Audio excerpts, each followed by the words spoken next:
I knew that I was a brand. I'm a brand myself. I've been a brand of Mizuno for more than 16 years, and I never changed. I never changed and went to another different brand to represent. So I had the long lifespan of Mizuno, and I know what goes into a brand, how you have to behave when you are part of a brand, what are the ins and the outs, and what you need to do overall as an athlete being part of the brand.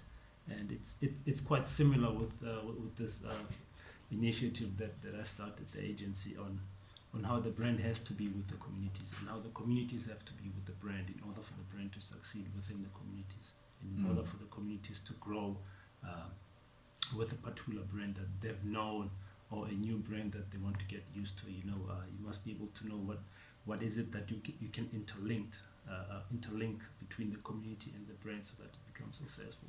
Yeah, and if you just look at younger athletes, coming up now, and not a lot of them having educational background. How then do you educate them in saying that look, I'm brand, I'm Khotso Mokoena, I was in the limelight, I'm Olympic medalist, but there's a life after athletics. How do you then share that knowledge with them?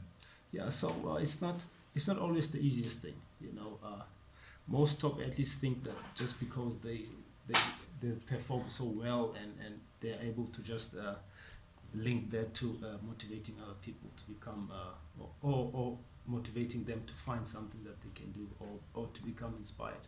But what's important is you must be able to share your journey.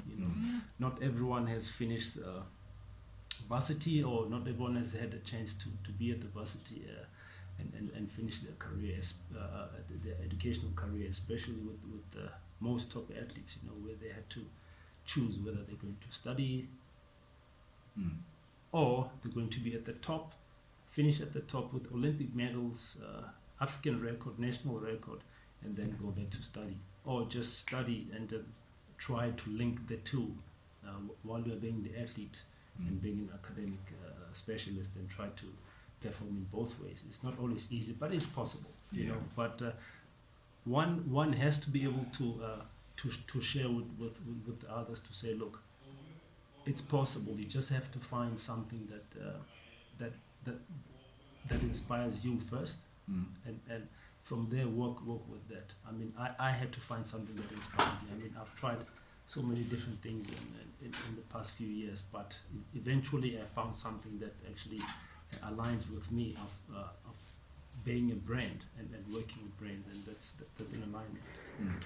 And obviously you've been there, Khotso. You've been on the world stage.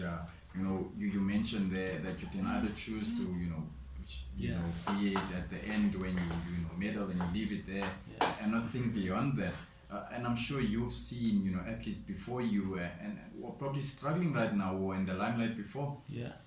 There's a lot of track and field athletes. There's a lot of sports people in general who've been at the top of the game, where the whole country have celebrated them, and at the moment all they ever did was sports, and they never took the time or the chance to think beyond that. It's so important to think beyond that. It's going to be difficult at the beginning when you start doing that, because you are only used to being the sports person, and when you start something different, it's almost like you are fighting against yourself. I mean, you're used to being an athlete or used to being a sportsman. Now you got to do something so different, but it's something that must be done, and eventually you get used to it, and you become better at something else. Yeah.